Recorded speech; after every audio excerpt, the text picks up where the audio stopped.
Like, I remember I was sat in that shed in my back garden, and my friends had FaceTime me on the computer, and they'd be in like Bali and like Australia and stuff, You have a full beard. doing gap years and all that shit, and they'd be like, "What are you doing?" I'd be like, "Fucking working, man." And like, "Why are you working?" I'm like, "'Cause I need to get somewhere that you're not going to get to, and it's going to be too late for you guys when you come back."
What's up, guys? It's Wednesday at 6 o'clock. Super amped for this episode. We got my man George here from Represent. Thank you for coming, my man. What's up? How you doing? What's up?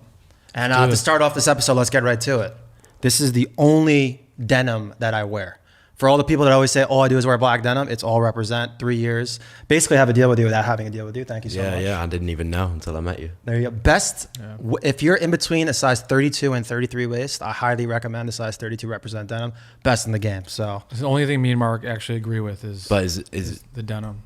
Is that because like it makes you feel like you're actually a 32 when you're a 33? It's kind of like being like a medium in between a small and a large, but like exactly. the 32 fits perfect. Nice. But thank you. You've been outfitting me for a while now. So yeah, I'm super excited because you aren't from here. You're from UK, so you're your first international episode. Yep. And to really get the context of what's going on now, I like to start from the beginning. So don't have to go too deep into it, but let's just tell us a little bit about like your childhood, where you grew up, your family. Yeah, sure. So I grew up in Manchester, England. Pretty standard like middle class life.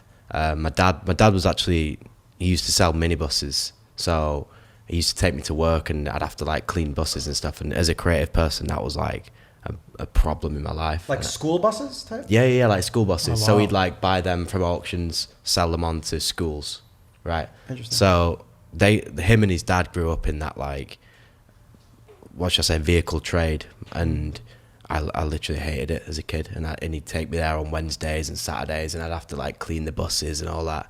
And like all I did through school was art. Like everything revolved around art. All the teachers hated me because all I wanted to do was draw. And I've got an older brother too, who's like, I think he's 2 years older than me now, and he's the exact same as me. We're both creatives, we're both artists, and it doesn't run in the family. So no one could really resonate with what we wanted to do and what we were actually doing. You a troublemaker growing up? Nah, not really a troublemaker. I was quite quiet. We're just different. Me and Mike grew up listening to like American rock and skating and having long hair and skinny jeans when everyone else in England were in tracksuits and shaved heads, and no one could really understand like what we were. So it looks like you kind of were put in this position where it's kind of outside your comfort zone. When did you start pushing into the creative box? I guess it was in college. I did a graphic design degree, and that made me want to sell my artwork. And I remember sitting down in class in the first day and the teacher coming over and being like, an average salary for a graphic designer in England is £40,000 to £80,000. And I sat back and I thought, shit, I've seen my dad make more than this in a week on minibuses. Like what? I don't want to do this. So that's when I started Represent. I thought, let's try and sell our artwork a different way than the usual, because back then everyone thought that art only sold when the designer was dead. So I wanted to create a product that I wanted to wear, and obviously people liked our artwork, so why So not? you started Represent in college? In college, yeah. Wow, amazing. So let's get some context. When did you start Represent? What year? 2012. Wow, I didn't realize you were doing it that. Yeah, it's been a long time. I'm 26. 26. Yeah, you're young. Question for you: college. Did you finish it, and do you think college is necessary? Yes or no? In England, it's different to here. There's college, then there's university, and I finished both of them just because I don't like quitting things. And even though I had Represent going on throughout university, I stuck through it and finished the degree. But I'm going to say yes to college, no to university from an English point, because college actually helped me, and that's when I created my brand. And it was like when we went to university after that, it was like going back 2 years of college. I had to start again. So like, we didn't actually gain any knowledge for the first 2 years of university, which is a bit strange, but I don't know. It depends what you're doing. Hands-on for everything. I completely agree. So why don't you tell us a little bit about the origin of Represent? How did you come up with the name, the idea? And for you and your team online, it says like George Represent, Mike Represent. It says that. I feel like you guys have a very tight-knit family. So just tell us a little bit about that origin story. Yeah, I mean, the name came about literally on a piece of paper in college, and I was just putting down names that I liked, and it was representing. And then one of my friends actually came over my shoulder and was like, take the ing off, let's just have Represent. And that was literally the start of it. But all my friends that I grew up with, some that were involved with art and some that weren't, like some went and did like physical activities at college, but then we all still came together, and I managed to employ all my favorite, like my best friends. So my top 5 friends were like in work with me every day, like this, like what you've got on. It was in my dad's back garden in a shed, and we converted the shed, and then we took over the house and then the garage, and then it just became a bit of a nightmare. So we had to get our own place. But yeah, them kids that I grew up with are still in the business today. That's amazing, man. So you were a graphic designer, and an artist, and then you started doing kind of like product design and textiles. How did you know to switch to that, and how easy was that transformation? Well, because I guess because I was at university, during the mornings and nights when I wasn't in actual class, I'd just be researching suppliers and finding out how to actually make garments and what the process was. Because at the start it was just screen printing t-shirts. Just print a t-shirt, sell 25 of them, print a hoodie, sell 50 of them, carry on like that. And then actually I wanted to make a jean because I couldn't find a jean that was tapered perfectly. So I was like, right, I'll buy this pair of this brand, take it to my grandma. She actually used to do like tailoring back in the day. So I took this pair of jeans to her and I said, look, I wanted it to fit my leg. I wanted it to stack more at the bottom. And I sent it to like a little factory in China that I found online.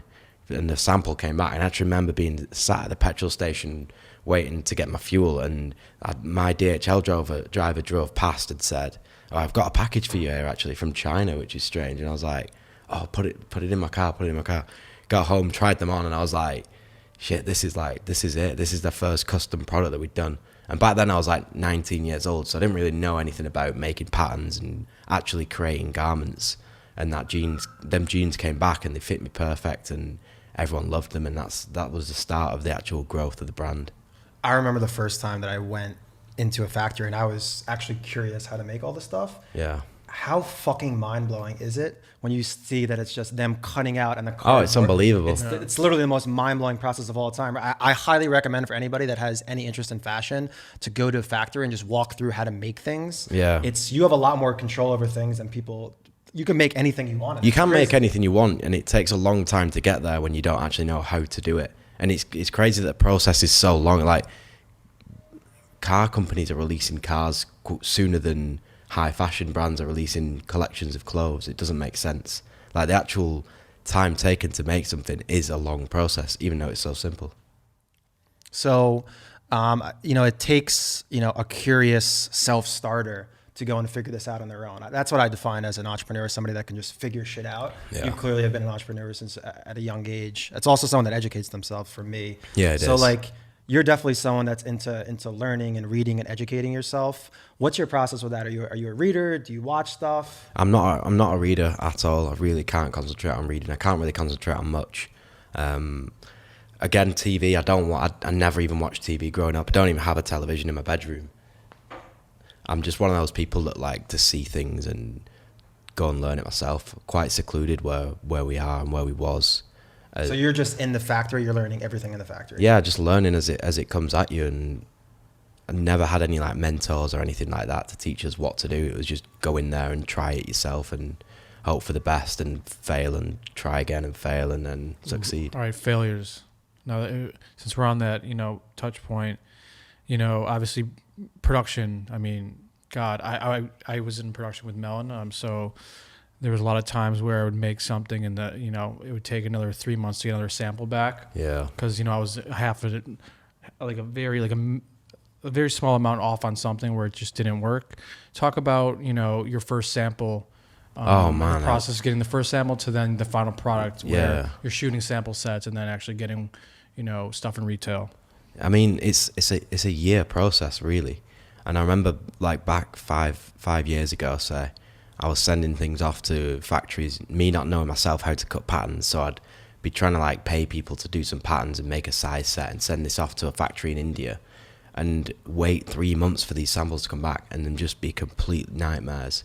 And I remember actually breaking down on the floor, crying my eyes out. Damn. Like with my little dog sat there, and I was just thinking, shit, this is the end. This is the end. Yeah. But yeah, you bounce back from everything, I guess. And it is a long process, but once you actually get used to it, you expect the problems with sampling, and it never goes. How it's supposed to go. Yeah. Yeah, production's tough, man. I mean, with our company, it's a little blessing, but me and Mark have been there before, and it's definitely not fun. I don't ever want to go there again. You can have fun. No, it's like no one understands what you want, and you can tell them, and you can show them, and you can make tech packs, and you can give them patterns, and still every factory will get it wrong.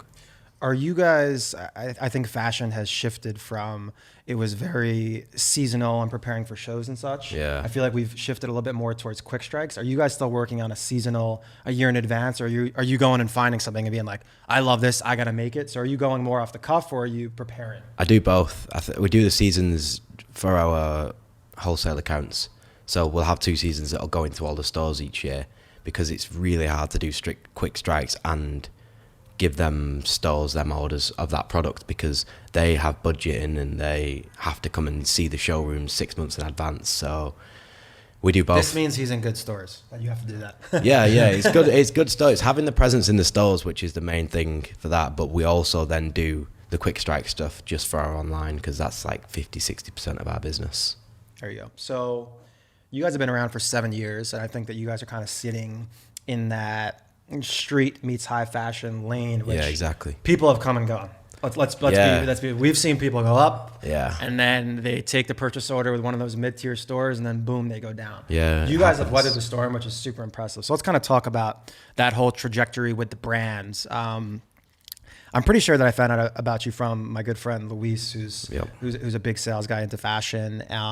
Tell me a little bit about when you guys kind of looked at it and were like, wow, we have something that's real. When was that moment where you're like, hey guys, maybe we're going to move out of the shed, or like, hey, maybe we should do this full time? What was that moment? Well, it was the jeans, The jeans were like a bread and butter for us. Like they wouldn't stop selling. There's no way, like the black jeans with the knee holes, which you're wearing now, it just doesn't stop. There's no paid marketing. There's no advertising on them. They're just a thing that people go to. And that's lifted us in the ability to actually afford to do other things and afford to make other garments and go and do runway shows and be in these stores and come to these different countries and all that. That is our kind of building block. So how did these jeans become your bread and butter? Let's talk like. I really don't know. It was like Instagram launched, we was putting products on there. And I think the thing is with denim, I think if you find a pair of denim that you like, you'll always go back to that brand and you'll always buy that same fit over and over. Like yourself. I'm living proof of it. Yeah. A big thing with you guys that when I started seeing you guys on Instagram was a lot of celebrities were wearing that. And we've been a part of a bunch of brands that people call it social proofing in the marketing world. I mean, you guys had some big people wearing it. How integral was that for your guys' brand? Well, I met our good friend Luis over here in LA like 5 years ago, and he was trying to come up with this concept of a sales showroom that also was a PR showroom, so you could get both in one. And for us as a small brand back then, it was like perfect. And like out here, you can meet anyone. You can meet the celebrities in clubs, and they can wear your product the next day. So it was like coming over here, connecting with him, meeting celebrities through him, and meeting celebrities just out here, enabled us to put product everywhere. And it just, there was like a crazy period of maybe like 18 months where everyone was wearing the brand. Give some names for everyone watching. Like Justin Bieber, the Migos, Post Malone was tagging it. Everyone was wearing it. It was great. Nuts. So that's kind of what we were just talking about off camera. I think that's a perfect segue is, you know, I'm from New York, Jeff's from Chicago, and I always joke to my friends that what I can do in what it takes me 5 months in New York, I could do in LA in a fucking week. Yeah. It's crazy because just by proximity, everybody's so close. You go to the clubs and you see these people. So you're from the UK. You told me you're thinking about moving here. We definitely have an international audience, and obviously your audience is very international. What's your thoughts on just there versus here? And obviously it's tough because your roots with the brand and you personally is there, but how do you see LA playing into the expansion of your brand? Well, I like to take all my inspiration and everything from England and from where we grew up, and that's where we do all our campaigns and stuff like that. But I don't need to be there anymore, and I love coming here to be able to actually network and work with Luis and work with other people and meet the right people, because you don't meet the right people in Manchester. It's not a hub for fashion. Well, it's a hub for fast fashion, but that's not what we are. We're the opposite of that. So it's good to get out of that and come over here, but the one issue I have is the time zone. The difference is crazy. What is it? What's the time zone? We're 8 hours ahead of LA. So I've got to get up here at like 4 a.m. to work with the guys in the office. And then by like midday, I don't know what to do with myself. There you go. So you're going to move here, you think? Yeah. Next year's ago. Next year's ago. I've been saying it for like 4 years, but next year's ago. You gotta pull it. We have to actually need to do the opposite. We have to start traveling more and going to UK because just from an inspiration perspective, we just went to Hawaii and I just saw Jeff just by himself in the fields getting inspired. So for sure. Yeah, you got to do it. You got to go everywhere. Yeah, we spent the first, I think, 2 years of, you know, creating Ikonick, literally isolated. I think there was a 6-month period where me and Mark didn't leave like more than. But that's what makes it, right? That's like the best thing. Don't you miss those times? Yeah, I love those. I spent 4 years in my dad's shed, like all day, all night, like literally not coming in the house just to be able to get somewhere where other people weren't. God bless the Represent denim. Yeah, Thank you.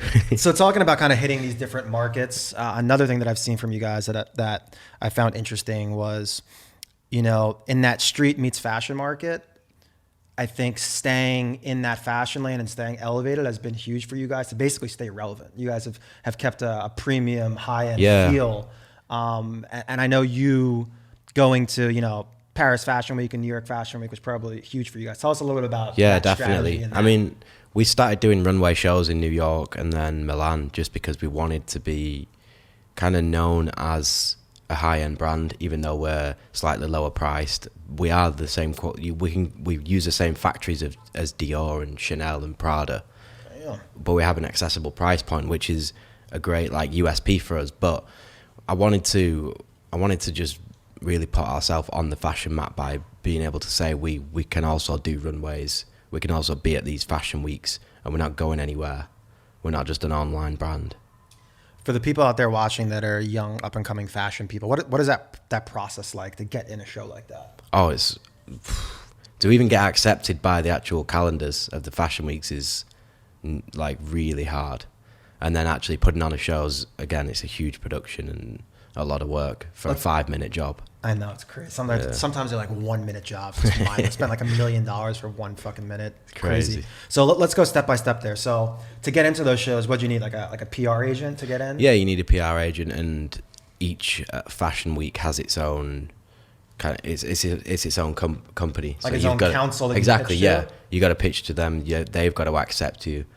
This is all like a year in advance, and then you've got to actually brief them on how you want to do a show and have a PR company bring your guests in and do your seating plans and stuff like that. And it's quite daunting, like as a first time like young 20-year-old going to Milan and doing a runway show, like literally in between Prada and Dolce & Gabbana on the runway. Like it'll say Represent, and just sit there and think, how has this happened? That's fucking nuts, man. What about trade shows? You guys still do trade shows? No, not done them in a while. We used to come over here and do the Vegas ones and do the New York. Those faded hard. Yeah, but they worked for when they were about. They worked. They really helped everyone grow. So let's talk about that. So trade shows for people watching right now are predominantly usually they're seasonal. Everybody goes in these booths and they sell their product or their next line into buyers. They pre-buy them into the stores. So let's talk about brick and mortar versus online. Yeah. We are online only, no brick and mortar. You got it so easy. And we're spending that money to drive sales. And you have been very strategic in putting yourself in high-end brick and mortar stores. Yeah. And you guys also do online. Why don't you tell us a little bit about that strategy that you guys have blended it beautifully. Yeah, I mean, that's been my mission since day one, is to have the best of both worlds, because if one comes crashing down, we can still rely on the other one. So it's kind of like two businesses in one, but we have like a strong online fan base, and we have like Facebook groups that talk about Represent all day, every day. So we've got that core group there that will always buy online, and then we've got that expansion of the stores all over the globe that people will come in and see the brand in there, and there might only be a small selection, so then we can actually get that customer online anyway. So either way, it's kind of like a win-win, whichever way it goes. There's obviously nowhere near as much profit in the brick and mortar, but you got to get them to try it on. They try it on, they buy it in store. Yeah, exactly. Yeah. It's all for presence. It's all brand image, right? Yeah. Interesting. So where do you see the brand going? What does it look like? What does a year look like away, 5 years? I know I'm kind of putting you on the spot right there. Damn, I always get asked this and I never know what to say, because we just take it as it comes. We're getting better at designing. Me and my brother are getting a lot better at the actual direction of the design and how we actually build our story into the collections. So I don't know, this last collection we did has done like amazing compared to the previous years, and then the next one's even better. So we're on like a good. I agree with that. From the outside looking in, I did like how that last one looked. That's actually a great answer in itself. You probably didn't even realize that you said that answer, but it's just to get better. Yeah, that's all it is. That's all it is. It's just getting better. I don't know where we're going to be in a year or 5 years. So. No, I don't go out there and set a plan with everyone and say we need to hit these targets. We need to hit these targets and. We might have keep giving different answers every single time. Because every single day it's different. Like literally yesterday is different than today. Yeah, like, you don't know what's going to happen. You don't know what you're going to want to do in 6 months. So yeah, well, I don't know what I want to do tomorrow. Yeah, we can talk about that. Yeah, I want to talk about like marketing on e-commerce for an apparel company. Sure. I find it really hard like shopping online for clothes. I'm sure a lot of other people do. Like, what kind of pain points have you seen on marketing your product on e-commerce, given you have to actually try it on and like returns and all that kind of stuff? Yeah. Like, what have you kind of done to like combat that and like your marketing? Well, I suppose it's all about just making a good product that people don't want to return. If you can get the right price point and the quality's there and the garment fits right, why would anyone return it?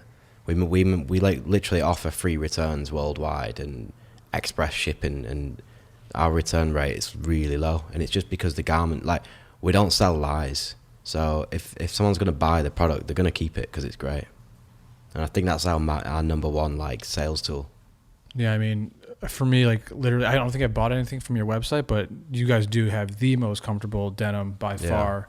It's the only denim I wear, but yeah, I always found that it's almost terrifying as like selling something online that you won't know if you like it until, you know, after it's arrived at your doorstep. Yeah. How has that been for you guys then? Because you guys are changing your fits. Has there been issues? Because like we were talking earlier off camera, like this is like I don't know what season it is, but it's probably from 2-3 years ago. Yeah. And I keep telling you, just give me 100 pairs of this exact denim.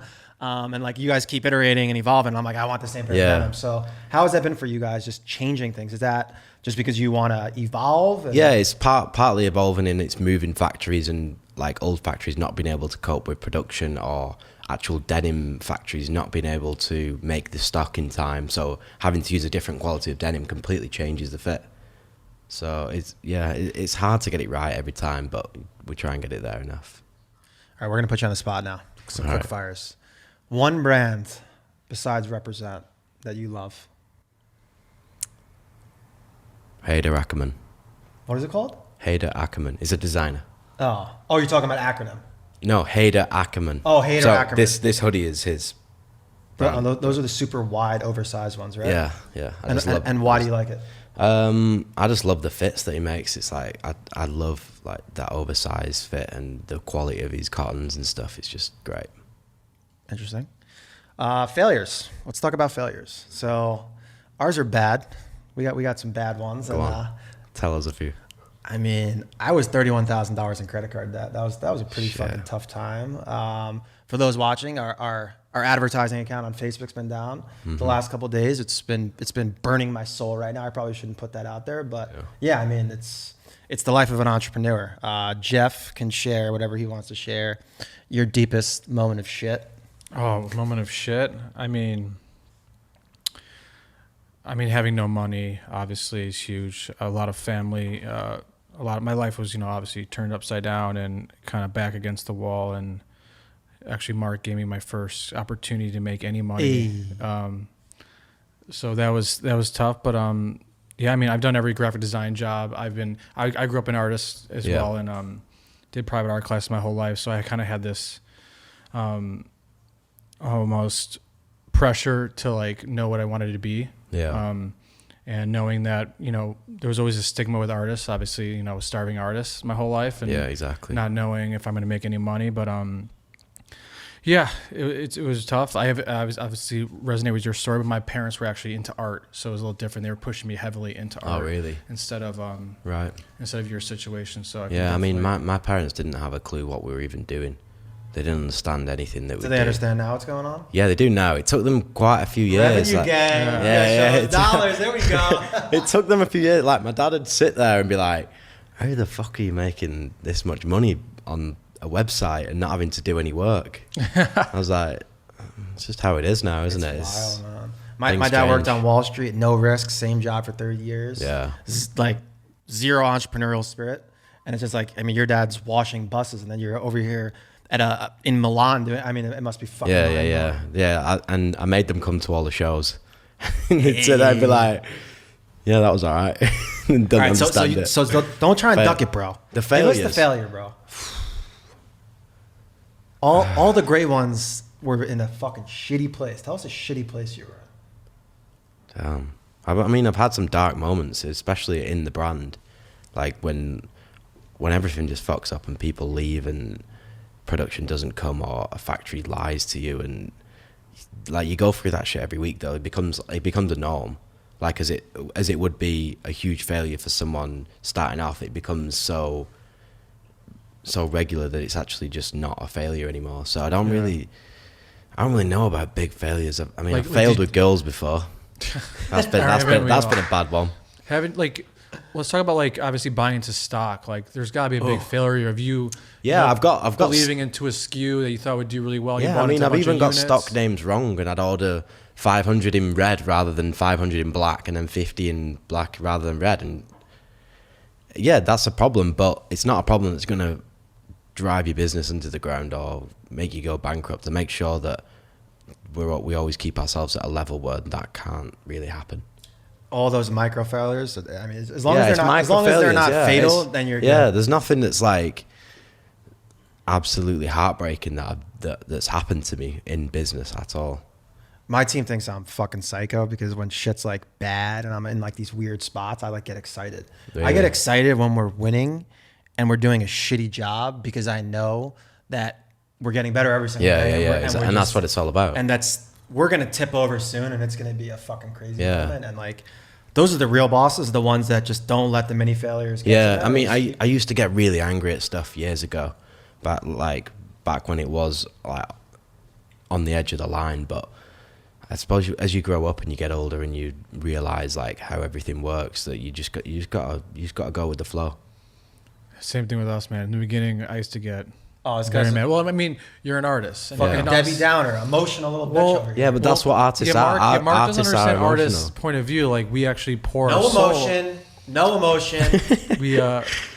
We pour everything, like our heart into what we create. So, and it's a little different. And obviously, I talk about this a lot. But Gary Vee and obviously Mark put me on to him is like the reason why I'm like emotionless now towards, my creations and it's everyone. It's the markets. I'm in business with my brother, and he's more of an artist than I am. I've had to take the reins of the actual running the business, and he's got like full creativity with the actual design, and like he gets very, very emotional about every single thing, and he spends a lot of time and he spends all his nights doing things, and then the next day he's not happy with it, and yeah, it's an artist. It's an artist thing. He'd be It's very friends with emotional. Jeff. Him and Yeah. Jeff. Him and Yeah. Jeff. Wait, but let's talk about that. So you work with your brother, right? Yeah. Yeah, I'm curious. So about do this. you recommend working with a family member? I think it depends who the family member is. I couldn't work with any other family member, but we grew up together. We did everything together, and we have the same views and same vision on everything, and we have the same taste in everything. So yeah, I'd always. He's like, I couldn't do it without him. He couldn't do it without me. So like, it works hand in hand. Is there any like suggestions you want to give? Because like that's probably like the biggest debate I've had with a lot of people is like whether or not you should work with friends, you should work, with family members. Because I've done it all. I've worked with my family and I've worked with my friends. And Friends is dangerous. Bro. yeah, of course it is. But as long as you can, like, I don't believe in giving people titles in the business and giving people like My man, we got no titles. Yeah. tiers People and call stuff me- like that. And People call me hate- CEO, and I tell them, Yeah, shut up. yeah. I do was that. on a podcast with D the other day, and he was like, "This is George, the CEO," and I'm like, "No, I'm not. I'm not CEO. I'm just George." Yeah, I love that. But- We're running democracy over here. I think if you can keep that line across the business where everyone feels valued enough, and you can treat your boys, and you can take everyone to places, and you can, I don't see any problems ever occurring. Have you had anything happen with your brother where you guys just like? No, we Huge don't. We feud. don't even fight. We don't do anything. We're like, we're opposites, but we're equal. So it's strange. Like Good thing you guys have the same fashion sense. 'cause Yeah, he'd that's- never come and sit on this podcast because it's not him. But like, I can't go and sit still and work on a computer for 12 hours straight on one design. So ADD gang over here. yeah, that's Yeah, it. there we go.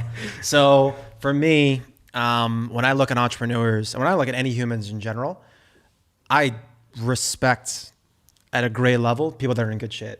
Because I just think that means that they have ultimate discipline and they obviously value their health. I'm getting Yeah. right into it, bro. Yeah, that's he's what it's wearing. He's all wearing a about. loose hoodie. His boy's shredded over here. What % body fat you at? 7. 7%. I didn't even Wow, know that he knew that off knew- the top, but he knew knew. fast. I only know that Yeah. because like my friend's a personal trainer and he measures me. So Boy, got 7% body.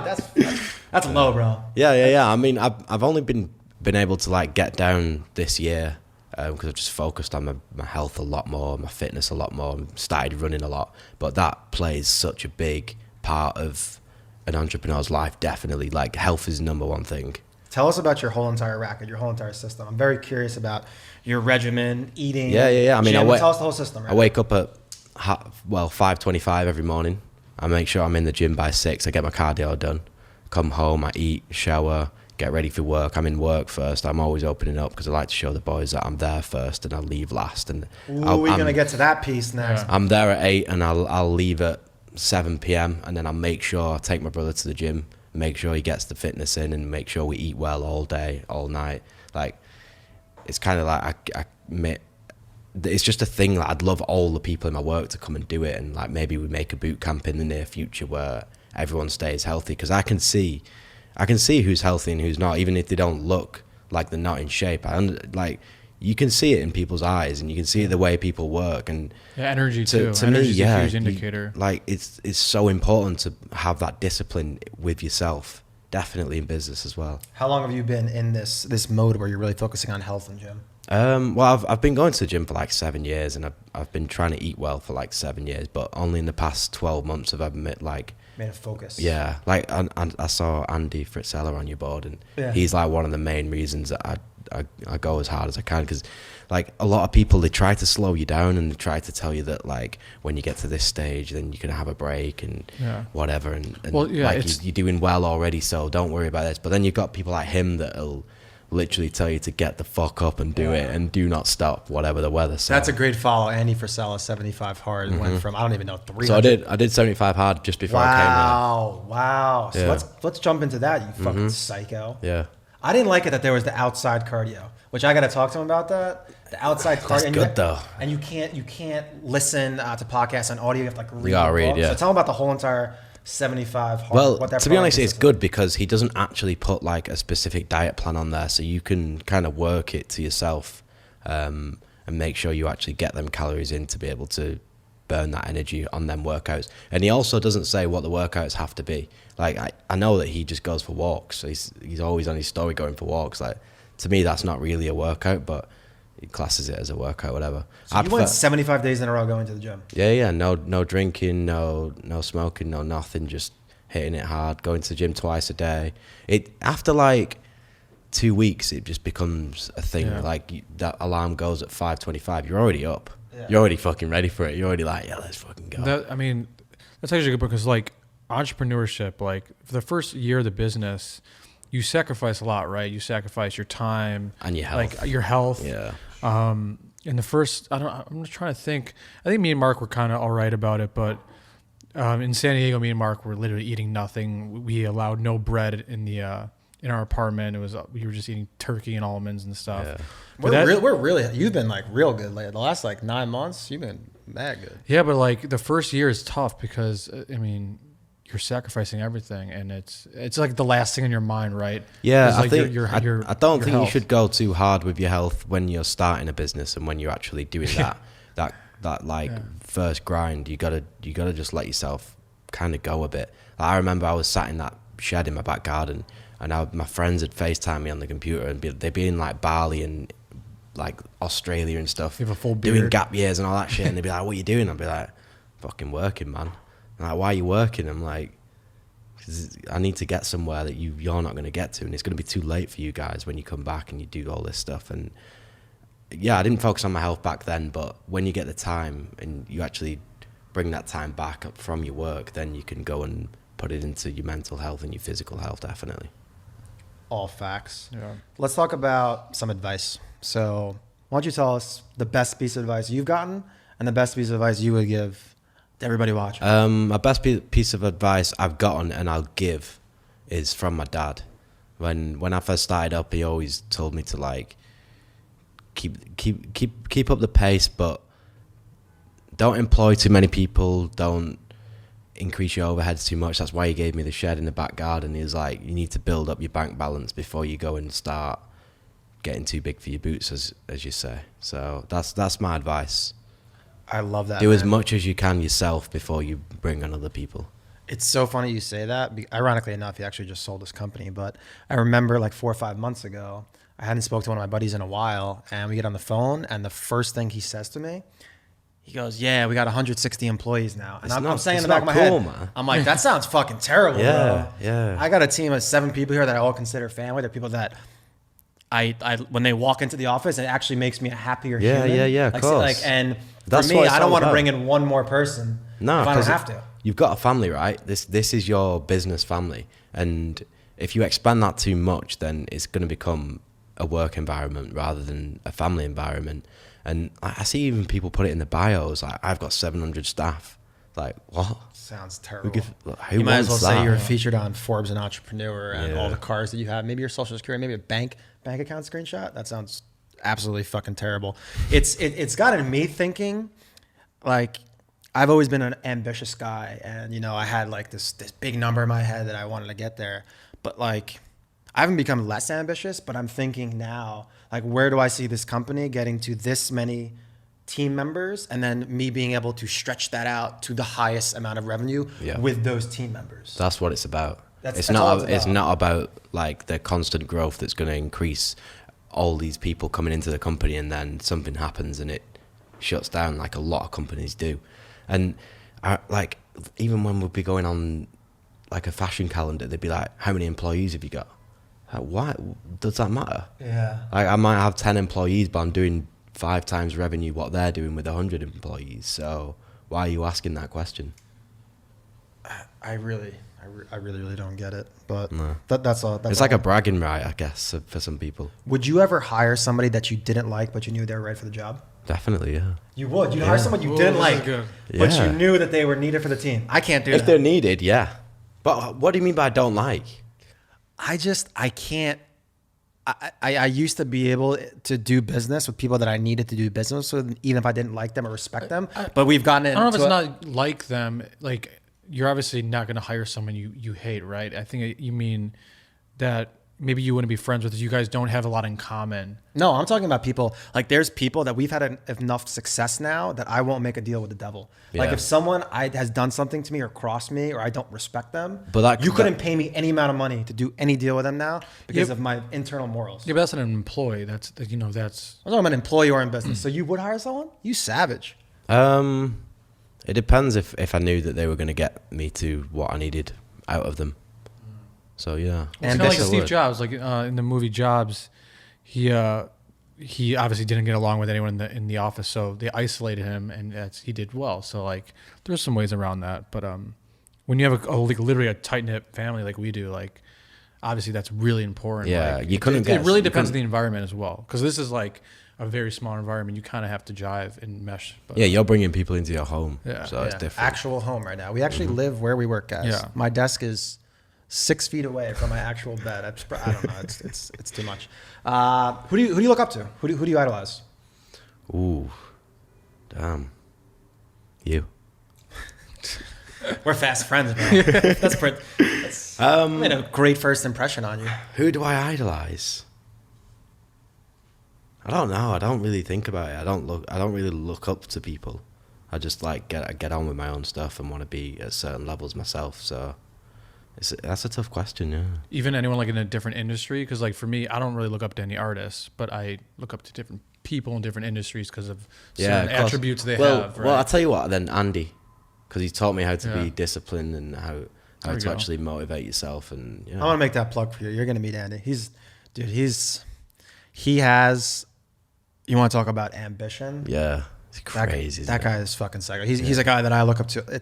It's crazy in the world we live in now with Instagram that it's people I've never even met him in person. We're doing something with him, but just off his stories, he just fires me the fuck up. Dude. Yeah, I'm different to as well. Like the fashion industry is everyone's very same-ish, and I'm just the opposite of that. Like no one in the fashion industry is gonna go and like Andy Fritzeller and understand what he's doing and follow his journey. And I guess we're quite secluded from the rest of the industry because of that, and that's why I don't really have them idols in my industry. But That's keep yourself open. That's an interesting segue because, ironically enough, I knew about George Represent before I knew about Represent. I knew like Louise told me he had a friend named George, and I think you and your brother have done a really good job of being these kind of forward-facing characters within the brands, and you guys are so authentic that for sometimes it doesn't help you. But for you guys, it most definitely has helped you. So what has it been like building your personal brand? I think it wouldn't help if it was like coming to, I want to sell the brand, because the brand is us and everything about the brand is us. But that personal touch, it drives the brand and drives like the look of the brand. Like I don't want to go and design something that I'm not going to wear. Like for me, that's where my happiness comes from in the brand, creating product that I love, and I guess my fans or my customer are me. We say that all the time. People ask us all the time, who is our target customer? And we literally were like, it's us. Yeah. And then it's these little iterations of us. So it's a younger me, an older me, and then it's a female that mimics some of the DNA that I have. Exactly. And that there is how you win, because then you don't need to go and spend on trying to acquire this customer who you don't know. Like, you know yourself. Yeah. That's why you're successful, because you're selling stuff that you want yourself. So you know how to sell it, right? You're just living your life right now. I Exactly. love it, man. Let's talk about the piece that you picked. Yes. You touched on it before. You got that psycho work ethic. You were most definitely setting the precedent for your team. Why'd you pick the piece? Because that literally displays the ultimate fact in creating a business. That is not what you're going to be. That is what you need to be. Simple. Yeah, simple. But the leader can also come from the back. You could put him there as well.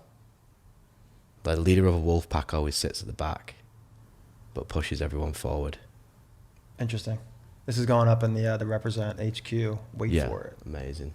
Love it. We should actually do a Represent one with a wolf pack in, because a wolf pack, what they do is You're on camera right now. They'll put this. We signing the deal right now? Yeah, let's go. No, I'd love to do one, definitely. Let's do some artwork, yeah. And in a wolf pack, they'll put like the weakest in the middle, 2 semi-strongest at the front, and they'll put the leader at the back. And that's how they get about. We could swap markets. Let's go to UK. We'll help you here. Yeah, let's do it. I love it. So I want to give you kind of the open forum to everybody before we leave. Anything to say? Anything that you have coming in the pipeline? Maybe Black Friday, Cyber Monday. Anything coming? A project? Something you're personally passionate about? Anything? We're doing a charity collaboration with the guys at Kamagawa, if you know them. Oh, Bad Boy? Tim Sykes and Bad Boy, yeah. Ooh, there we go. So we went they took us to Africa like in April, and we went diving with sharks and seeing lions. And you were on that trip? Yeah. Okay. So we designed a whole collection that we released at Complex Cod, and all the profits go to these lion and shark charities that we met out there. So I love that kind of thing, that we can actually put money into other businesses. And we also have a sick collection coming out for Black Friday. Yeah. Where is Matt right now? He's in Japan. He's actually found a girlfriend, and he's like, he's changed. No way. Yeah. For those out there, check out Bad Boy, BADBOI. His hair's longer now every time. Oh man, yeah. He's an interesting. He's on something. I miss him. He's an interesting character. Yeah. Well, lovely guy, dude. I appreciate you coming all the way down. Excited to chop it up with you. And thank you very much. Everybody, check out the denim. Yeah. Let's just call it literally most comfortable jeans in the world. And that was a not paid for sponsorship. Just so you guys know, we're saying that off the cuff by ourselves. But talk soon, guys. Thanks a lot. Peace.